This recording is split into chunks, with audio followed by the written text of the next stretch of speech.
Welcome to 360 180. I am Christen Perry, the host. Today I have with us Jennifer Kellum from Neverland and Main Travel. And today our topic of conversation is how to be a great partner as a travel advisor to our suppliers and to our vendors. I understand from several different people that you are an exceptional partner as a travel advisor to our suppliers. So, thank you. Yeah, I want to pick your brain a little bit. When you begin working with a supplier, what are some things that you consider? If you build and nurture and invest in the relationship, the business will come naturally. Getting to know each other personally, your core values have to match up, and your commitment to your mutual client. Absolutely. I totally believe that too. When your core values align with the people that you're working with, then the communication is going to be so much smoother, so much more honest, and the results that we want for our clients are always going to be at the forefront. Talk to me about what a supplier needs to know about your client before you reach out and ask for them to create a proposal for you. I don't feel like you can tell them too much, right? I mean, I always joke when I call somebody, I'm like, you're getting ready to know everything except for their underwear size. So it is our job to communicate their budget, their dates, their needs, because every single time they go back and they put this trip together, it's taking time out of their day. And if we're wasting that time by not properly qualifying our client, we're doing everyone a disservice, and it's disrespectful.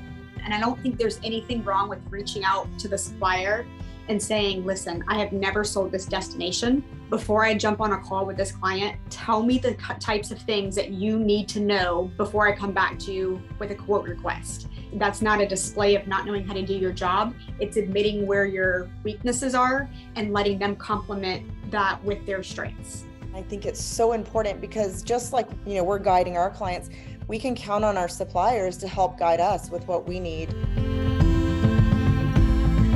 How do you follow up with a supplier when you haven't gotten that proposal quite yet, or the client might be getting a little antsy for that proposal? I like to ask the supplier questions on the front end. What's your approximate turnaround time? And then if it's still taking a little bit too long, I just reach out and just say, hey, my client's getting a little bit antsy. Are we almost ready with this proposal, or do I need to give them another few days? I've had situations where suppliers didn't get back to me at all. None of us ever know what's going on in anyone else's lives and business and things like that. So the very first thing I try to do is have grace and communication. Totally agree. Kindness goes a really long way.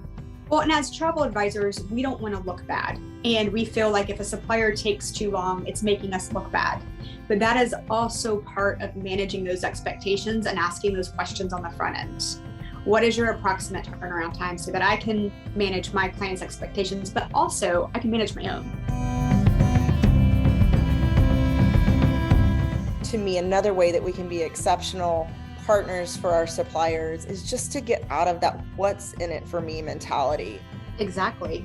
I've been on some FAMs that have just been fabulous, and I've been on some FAMs where, this was kind of a free vacation for people. As travel advisors, it is your responsibility. Number one, check your behavior, your tone, your words, but then also you can't tap out of the tours and the experiences and things like that, because those are all those little things that sets that supplier apart. I think the last thing I'd like to talk about is having an attitude of gratitude, saying thank you. I don't think we can say thank you enough, ever. We all know what it feels like to be in the trenches and to be down in the dumps after, COVID and things like that. My business expanding and growing, and that was not a one-man show. That was intentional relationships built with suppliers that I knew we could do good business together. We held the same core values, and we all dug each other out of the trench together. Nothing was done independently. It's an amazing industry that gives back to so many people around the world, and I hold myself responsible for what I can contribute. I'm just incredibly proud to be a part of it. All right, Jennifer, I enjoyed talking to you today. Again, I love that we are so much of like mind. Thanks for being with us.